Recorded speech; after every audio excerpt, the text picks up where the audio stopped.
Watu wa Mungu, asifiwe Yesu. Mwenyezi Mungu hana upendeleo. Jinsi mimi na wewe tulivyo na upendeleo dhidi ya vitu fulani, dhidi ya watu wengine fulani, Mwenyezi Mungu hana upendeleo. Ila nimegundua jambo kwamba Mwenyezi Mungu humpenda tu mtu. Alimpenda hata kabla hajazaliwa.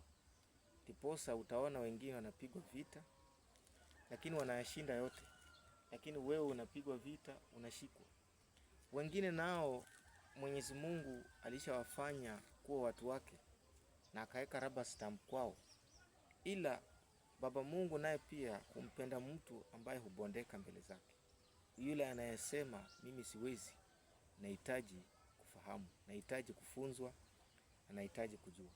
Therefore mtu wa Mungu pale, amka tukaweze kujifunza. Tumtafute Kristo akafanyike mwalimu wetu kupitia Roho Mtakatifu na tutashinda yote.